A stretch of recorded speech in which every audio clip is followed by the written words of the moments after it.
단 최대 60만 원을 받을 수 있습니다. 이 기회를 놓치지 마세요. 지금 바로 시작해야 합니다. 지금 이 순간 여러분 통장에 꽂힐 수 있는 돈이 있습니다. 최대 60만 원입니다. 그것도 한 사람당입니다.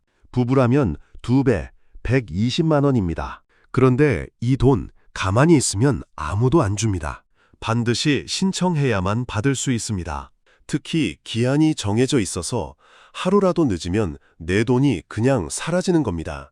오늘 이 영상 처음부터 끝까지 보시면 여러분이 얼마를 받을 수 있는지, 언제 어디서 어떻게 신청해야 하는지 단 한 푼도 놓치지 않고 전부 알게 됩니다.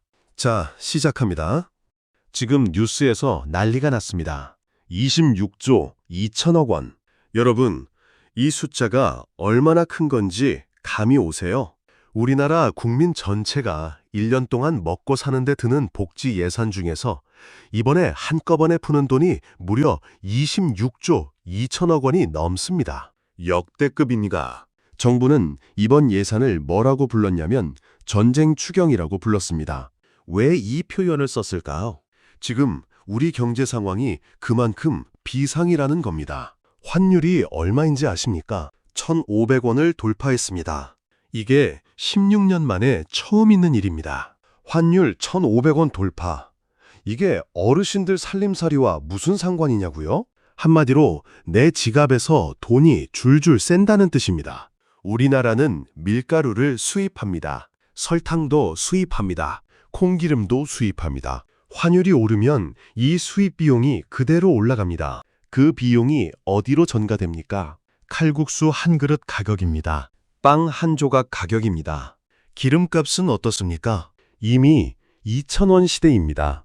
택시비, 버스비, 배달비, 전기세까지 다 오릅니다. 10,000원짜리 한 장 들고 시장에 나가면 예전엔 장바구니가 가득 찼는데 지금은 절반도 못 채웁니다. 이건 단순히 물가가 오른 게 아닙니다. 국가 비상사태입니다.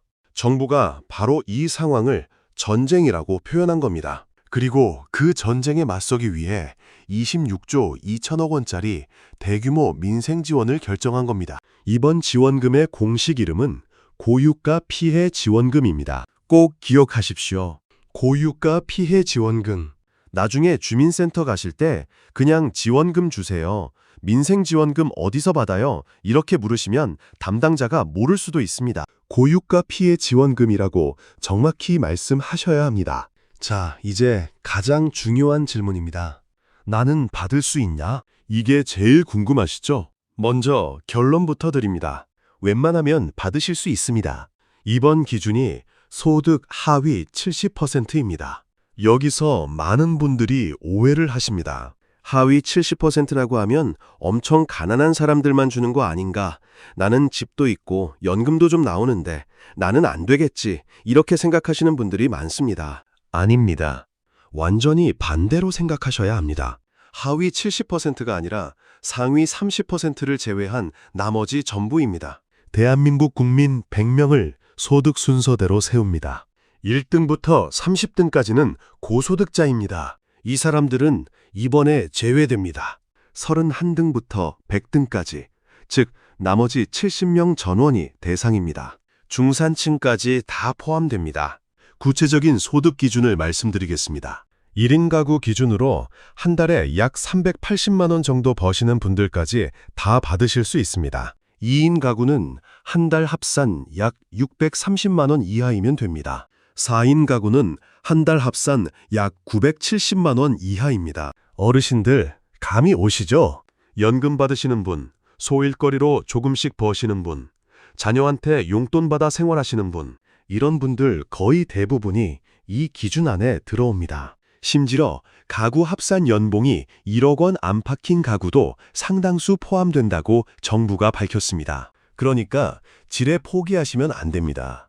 내가 상위 30%의 고소득 자산가가 아니라면 일단 신청하고 확인받으시는 게 맞습니다. 어르신들이 특히 유리한 이유가 있습니다. 이 소득 기준은 건강보험료를 기준으로 정해집니다. 직장에 다니는 30대, 40대는 월급에서 건강보험료가 꽤 많이 나옵니다. 그런데 은퇴하신 어르신들은 지역가입자로 전환되면서 보험료가 상대적으로 낮게 책정되는 경우가 많습니다. 그 말인즉 젊은 직장인보다 어르신들이 이 기준 안에 들어올 확률이 훨씬 높다는 겁니다. 다시 한번 강조합니다. 나는 안 되겠지. 이 생각부터 버리십시오. 일단 확인하십시오. 자, 이제 돈 얘기입니다. 얼마를 받느냐. 이게 핵심이죠. 이번 지원금은 딱 한 가지 금액이 아닙니다. 크게 두 가지 기준으로 나뉩니다. 첫째는 사는 지역, 둘째는 소득 계층. 이 두 가지 조합에 따라서 최소 10만 원에서 최대 60만 원까지 차이가 납니다. 무려 6배 차이입니다. 아까 제가 처음에 말씀드렸죠. 이 정보를 아느냐 모르느냐가 10만 원짜리와 60만 원짜리를 가른다고. 지금부터 그 내용을 정확히 설명해 드리겠습니다. 먼저 지역별로 나뉩니다. 수도권, 그러니까 서울, 경기, 인천에 사시는 분들, 비수도권, 지방 일반 지역에 사시는 분들, 인구 감소 지역, 즉 특별 우대 지역에 사시는 분들, 이렇게 세 가지로 나뉩니다. 그 다음 소득 계층별로 나뉩니다. 일반 소득 하위 70%, 차상위 계층, 기초생활수급자, 이 두 가지를 조합해서 금액이 결정됩니다. 천천히 따라오세요. 수도권에 사시는 일반 하위 70%는 10만 원입니다. 지방 일반 지역에 사시는 일반 하위 70%는 15만 원입니다. 인구 감소 지역에 사시는 분들은 최소 20만 원에서 최대 25만 원까지 더 두툼하게 받으십니다. 수도권에 사시는 차상위 계층은 45만 원입니다. 지방 일반 지역에 사시는 차상위 계층은 50만 원입니다. 인구 감소 지역에 사시는 차상위 계층도 50만 원입니다. 수도권에 사시는 기초수급자는 55만 원입니다. 지방 일반 지역에 사시는 기초수급자는 60만 원입니다. 인구 감소 지역에 사시는 기초수급자도 60만 원입니다. 정리가 되셨습니까? 여기서 중요한 포인트 하나를 짚겠습니다. 왜 지방이 수도권보다 더 많이 주냐, 이상하지 않냐고 하시는 분들이 계십니다. 아니요, 이상하지 않습니다. 이건 오히려 정확한 정책 판단입니다. 지방 어르신들은 버스 한 번 타려면 1시간을 기다려야 하는 곳에 사십니다. 동네에 마트 하나 없어서 30분을 달려 읍내까지 나가야 합니다. 기름값이 오르면 그 타격이 지방 어르신들한테는 2배, 3배로 옵니다. 그래서 더 주는 겁니다. 당연한 겁니다. 이번에 특히 주목하실 것이 인구 감소 지역입니다. 정부가 지정한 인구 감소 지역은 전국 89개 시, 군구입니다. 대표적으로 강원도는 양구, 삼척, 영월 같은 곳입니다. 충청북도는 보은, 옥천, 괴산 같은 곳입니다. 전라도, 경상도는 인구 감소가 심한 군 단위 지역 대부분이 포함됩니다. 내가 사는 지역이 인구 감소 지역인지 모르신다면 주민센터에 가셔서 반드시 확인하십시오. 이거 하나 확인하는 게 10만 원짜리를 25만 원짜리로 바꿔줍니다. 그리고 정말 중요한 원칙 하나를 말씀드립니다. 이번 지원금은 가구당이 아니라 1인당 지급입니다. 무슨 말이냐면 한 집에 2분이 사신다고 해서 한 명만 받는 게 아닙니다. 2분 다 각각 받습니다. 부부가 같이 사셔도 각각 따로따로 신청하셔야 합니다. 그래야 총 120만 원을 챙기시는 겁니다. 할아버지도 신청하고 할머니도 신청해야 합니다. 이거 모르고 한 명만 신청하시면 절반을 날리는 겁니다. 예를 들겠습니다. 경상북도 군 지역에 사시는 기초수급자 할아버지, 할머니 2분. 2분 다 60만 원씩 합해서 26조 2천억 원이 풀리는 나라에서 여러분 2분 몫은 당당히 120만 원입니다. 120만 원입니다. 이건 단순한 용돈이 아닙니다. 한 계절을 버틸 수 있는 돈입니다.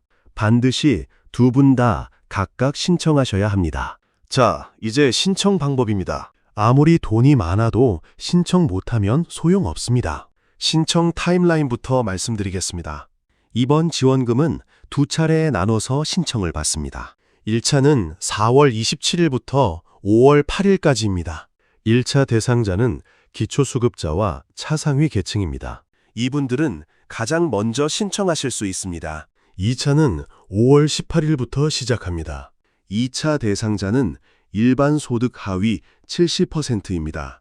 본인이 기초수급자나 차상위 계층이신 분들은 4월 27일부터 바로 신청하시면 됩니다. 일반 하위 70%에 해당하시는 분들은 5월 18일부터 신청하시면 됩니다. 이 날짜를 지금 당장 달력에 표시해 두십시오. 잊어버리시면 안 됩니다. 다음은 신청 방법입니다. 크게 두 가지입니다. 주민센터에 직접 방문하시거나 온라인으로 신청하시면 됩니다. 어르신들 대부분은 주민센터 방문을 추천드립니다. 직접 가시면 공무원이 도와드리기 때문에 실수할 일이 없습니다. 신청 첫 주에는 사람이 너무 몰리는 걸 막기 위해서 오부제를 운영합니다. 출생연도 끝자리 기준입니다. 천천히 따라오세요. 월요일은 1과 6으로 끝나는 분들 차례입니다. 예를 들면 1941년생, 1946년생, 1951년생, 1956년생이 해당됩니다. 화요일은 2와 7로 끝나는 분들 차례입니다. 수요일은 3과 8로 끝나는 분들 차례입니다. 목요일은 4와 9로 끝나는 분들 차례입니다. 금요일은 5와 0으로 끝나는 분들 차례입니다. 단 5월 1일 근로자의 날은 공휴일이라 신청일이 조정될 수 있습니다. 그 주에는 온라인 신청만 가능할 수도 있으니 사전에 주민센터에 전화로 확인하시는 게 안전합니다. 주말에는 끝자리 상관없이 온라인 신청이 가능합니다. 주민센터 방문하실 때 챙겨야 할 것들 말씀드립니다. 첫째, 신분증입니다. 주민등록증이나 운전면허증이면 됩니다. 둘째, 본인 명의 통장 사본입니다. 지원금이 들어올 통장입니다. 셋째, 돋보기 안경입니다. 서류에 글씨가 작을 수 있습니다. 이 세 가지만 챙기시면 됩니다. 거동이 불편하셔서 주민센터까지 나가시기 어려운 분들이 계십니다. 그런 분들을 위해 찾아가는 신청 서비스가 있습니다. 주민센터에 전화하셔서 찾아가는 신청 서비스 요청한다고 말씀하시면 공무원이 직접 댁으로 방문해서 신청을 도와드립니다. 혼자 가시기 어려우신 분들 꼭 이 서비스 이용하십시오. 한 가지 팁을 더 드립니다. 4월 30일 목요일은 다음 날이 공휴일이라 사람이 엄청 몰릴 것으로 예상됩니다. 줄이 너무 길어서 그날 못 받으실 수도 있습니다. 가능하면 자녀분께 부탁해서 온라인으로 신청하시거나 첫 주가 지난 다음 평일 오전에 가시는 게 훨씬 여유롭습니다. 첫 주 지나면 오부제 없이 아무 날이나 신청 가능합니다. 신청보다 더 중요한 게 있습니다. 받은 돈을 제대로 쓰는 것입니다. 이번 지원금은 현금이 아닙니다. 지역 화폐 형태로 지급됩니다. 그리고 사용 기한이 있습니다. 8월 31일입니다. 이게 정말 중요합니다. 9월 1일이 되는 순간 아직 쓰지 않은 잔액은 전부 국고로 환수됩니다. 없어집니다. 사라집니다. 여러분, 돈이 증발하는 겁니다. 나중에 쓰려고 아껴두시면 안 됩니다. 손주 용돈 줄까 하고 아껴두다가 9월 넘기시면 그 돈은 없어집니다. 겨울에 보일러 고칠 때 쓰려고 놔뒀다가 8월이 지나면 그 돈은 없어집니다. 기한 안에 다 쓰셔야 합니다. 어디서 쓸 수 있는지도 알아야 합니다. 이번 지원금은 대형마트에서는 쓸 수 없습니다. 이마트, 홈플러스, 롯데마트 같은 곳에서는 결제가 안 됩니다. 백화점도 안 됩니다. 쿠팡 같은 온라인 쇼핑몰도 안 됩니다. 연 매출 30억 원 이하의 소규모 사업장에서만 쓸 수 있습니다. 동네 정육점, 동네 과일가게, 전통시장, 동네 슈퍼마켓 이런 곳에서 쓰시면 됩니다. 그리고 제가 특별히 강력하게 추천드리는 곳이 있습니다. 병원과 약국입니다. 정형외과, 내과, 안과. 평소에 무릎이 아프고 허리가 아파도 병원비가 아까워서 참으셨죠? 약이 필요한데 약값이 아까워서 미루셨죠? 이번 기회에 본인 몸 챙기십시오. 병원비, 약값, 물리치료비 이런 곳에 쓰시는 게 가장 현명한 사용법입니다. 건강이 재산입니다. 이번 파트는 정말 집중해서 들으셔야 합니다. 이런 지원금 소식이 나올 때마다 어김없이 나타나는 게 있습니다. 사기꾼들입니다. 지금 이 시간에도 전국 어르신들한테 이런 문자가 날아가고 있습니다. 고유가 피해 지원금이 확정되었습니다. 아래 링크를 클릭하여 신청하세요. 이거 100% 사기입니다. 절대 클릭하시면 안 됩니다. 정부는 어르신들한테 먼저 문자를 보내서 링크를 클릭하라고 하지 않습니다. 정부는 전화를 걸어서 비밀번호를 물어보지 않습니다. 정부는 개인정보를 문자로 보내달라고 하지 않습니다. 이런 연락이 오면 무조건 끊으십시오. 기억하기 쉽게 3단계로 정리해드립니다. 끊고, 묻고, 가라. 첫째, 일단 끊으십시오. 모르는 번호로 전화가 오면 그냥 끊으십시오. 문자에 링크가 있으면 절대 누르지 마십시오. 둘째, 자녀에게 물으십시오. 이런 문자가 왔는데 진짜냐 가짜냐 자녀한테 보여주고 확인받으십시오. 혼자 결정하지 마십시오. 셋째, 주민센터로 가십시오. 그래도 의심스러우시면 신분증 들고 주민센터에 직접 가서 물어보십시오. 주민센터 공무원한테 물어보는 게 세상에서 가장 정확하고 안전한 방법입니다. 끊고, 묻고, 가라. 이 3단어 꼭 기억해 두십시오. 지금까지 설명드린 내용을 바탕으로 어르신들이 가장 많이 헷갈리는 질문들을 정리해 드리겠습니다. 첫 번째 질문. 집이 있어도 받을 수 있나요? 네, 받을 수 있습니다. 이번 기준은 재산이 아니라 소득과 건강보험료 기준입니다. 본인 집 한 채 있다고 자동으로 제외되지 않습니다. 일단 신청해서 확인받으십시오. 두 번째 질문. 연금 받고 있어도 되나요? 네, 됩니다. 국민연금, 공무원연금, 기초연금 받으신다고 해서 자동으로 탈락하지 않습니다. 총소득 기준에 포함은 되지만 연금 수급자 대부분이 기준 안에 들어옵니다. 세 번째 질문. 자녀랑 같이 살면 어떻게 됩니까? 자녀와 같은 주소지에 등록되어 있으면 가구 합산 소득으로 계산됩니다. 이 경우 자녀 소득이 높으면 기준을 초과할 수 있습니다. 주소지를 분리하신 분들은 각각 별도 가구로 계산됩니다. 이 부분이 헷갈리시면 주민센터에 가셔서 직접 확인하시는 게 가장 정확합니다. 네 번째 질문. 신청 기간을 놓쳤는데 어떡하죠? 신청 기간 이후에도 늦게 신청할 수 있는 별도 기간이 마련될 가능성이 높습니다. 단, 사용 기한은 똑같이 8월 31일입니다. 늦게 신청할수록 쓸 수 있는 기간이 짧아집니다. 최대한 빨리 신청하시는 게 유리합니다. 다섯 번째 질문. 온라인 신청은 어떻게 하나요? 정부 24 홈페이지나 행정안전부 앱에서 신청하실 수 있습니다. 스마트폰 사용이 익숙하신 분들은 자녀한테 도움을 받으시거나 주민센터에 가시면 온라인 신청도 함께 도와드립니다. 자, 오늘 26조 2천억 원 민생지원금 내용을 처음부터 끝까지 정리해드렸습니다. 마지막으로 핵심만 다시 한번 짚겠습니다. 이름은 고유가 피해 지원금입니다. 대상은 소득 하위 70%, 중산층까지 대부분 해당됩니다. 금액은 최소 10만 원에서 최대 60만 원, 지역과 계층에 따라 다릅니다. 기초수급자와 차상위 계층은 4월 27일부터, 일반 대상자는 5월 18일부터 신청하시면 됩니다. 1인당 지급이니 부부는 각각 따로따로 신청하셔야 총 120만 원을 챙기시는 겁니다. 사용기한은 8월 31일까지입니다. 모르는 링크, 모르는 전화는 끊고 묻고 가라. 이 6가지만 기억하시면 됩니다. 그리고 한 말씀만 더 드리겠습니다. 이 돈은 공짜가 아닙니다.